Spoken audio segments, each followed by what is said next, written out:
Gawa tayo ng smiley fries mga mamshis para maiba naman. Super hilig rin kasi ng kids sa french fries. Bali ayan, bumili muna ako ng patatas, kalahating kilo lang to mga mamshis, tapos hinugasan ko lang at ilalaga lang natin to. Pwede rin naman siyang steam, basta dapat ay malambot na malambot. Kagaya nito mga mamshis, kahit tinidor lang yung gamit ko ay napakadali niyang durugin. At para sa akin, mas okay talaga yung ganito kaysa dun sa mga nabibili na ready-made na french fries.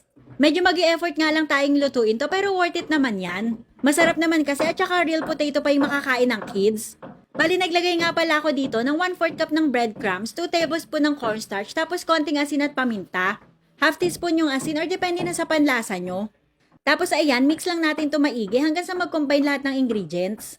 Tapos kapag nahalo na natin yung mabuti, ay magiging ganito na yung texture niyan, hindi na siya masyadong sticky. Kapag ganyan ay okay na siya, magpe-prepare na ako ng paglalagyan natin. Gagamitin ko itong chopping board ko or any flat surface ay pwede naman. Tapos, lagay lang tayo ng konting cornstarch at ipa-flatten naman natin dito yung ating potato mixture. Pasensya na nga pala mga mamshis kung maingay ang ating background ngayon. May ginagawa kasi dito sa bahay kaya ayan, nagpupupukpok sila dyan. Huwag nyo na lang intindihin, focus na lang tayo dito sa ating ginagawa. Kamay lang yung ginamit ko sa pag-flatten dyan, pwede rin naman kayong gumamit ng rolling pin. Yan, tapos kapag okay na sa inyo yung kapal, ay pwede na tayo mag-shape. Etong cake cutter yung gagamitin ko dyan, or pwede naman kayong gumamit ng kahit anong bilog na bagay kagaya ng baso.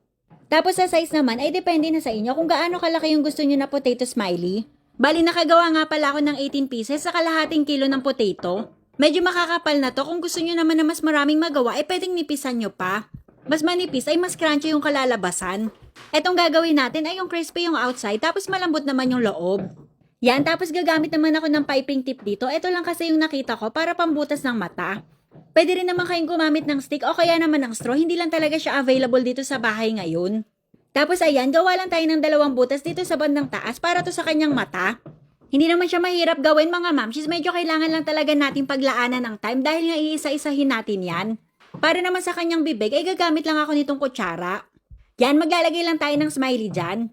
Kung nagtataka kayo kung bakit hindi pa muna tayo nagkikik ngayon mga mamshis ay dahil nagpo-focus ako dito sa baon ng mga bata. Nung nakaraan kasi naginawaan ko sila ng bento baon ay palagi na nagre-request ng kung ano-ano. Kaya ngayon, itong smiley fries yung ipapabaon ko sa kanila. Ginaganahan din kasi talaga silang pumasok kapag pinapakita ko sa kanila yung baon nila. Nasa preschool pa lang naman kasi yung mga kids ko kaya ganito talaga yung mga gusto nila. Mga picky eater din yung mga yun pero kapag sa school ay nauubos talaga nila yung mga pinapabaon ko.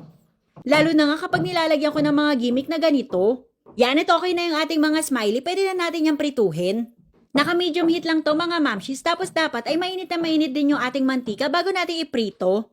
Antayin lang natin na mag-golden brown siya, tapos kung ayaw nyo naman na gumamit ng mantika, ay pwede to i-air fryer o kaya naman i-oven. Magsasalang din ako sa air fryer mga mamshis para makita nyo yung itsura niya kapag sa air fryer niluto.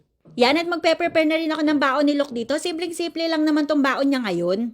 Nilagay ko rin pala sa paper towel yung mga naluto na smiley fries para ma-drain yung mga excess oil. At ito yung itsura niya kapag pinrito sa mantika. Antayin lang natin na maluto yung nakasalang sa air fryer para makita nyo. Yan, naglagay na rin ako ng drinks niya at itong cookies at yan na yung baon niya ngayon mga mamshis, masaya na siya dyan. Tapos ito naman yung niluto sa air fryer, nagpahid na rin ako ng konting mantika dyan. Okay rin naman siya sa air fryer pero ako kasi kapag mga ganito, mas masarap talaga siya kapag piniprito sa mantika. At syempre, dapat matikman rin ni mama yan. Masarap talaga siya mga mamshis, nakagawa na kasi ako nito pero iba-iba naman yung shape. Crunchy yung outside niya tapos malambot naman yung loob. Tamang-tama lang din yung pagkakatimpla natin, saktong-sakto yung alat. At habang pinapapakyan, pakita ko na rin sa inyo itong nilalaro ko. Bali ganito lang mag-register, ilagay lang yung phone number at mag-create ng password. Tapos itong daily bonus na agad yung bubungad dyan. Para naman magdagdag ng puhunan, punta lang tayo dito sa taas sa plus sign. At kapag gusto nyo naman na mag-withdraw, ay punta lang tayo dito sa baba, dito sa withdraw button. Tapos lalabas na dyan yung mga instructions kung papaano. At pagdating naman sa mga laro ay napakaraming pwedeng pagpilian, pero dito muna tayo sa favorite ko na color game. Super dali lang kasi nito, bali mamimili ka lang sa mga kulay na yan. Pero syempre mga mamshis, libangan lang naman at bawal rin to sa mga bata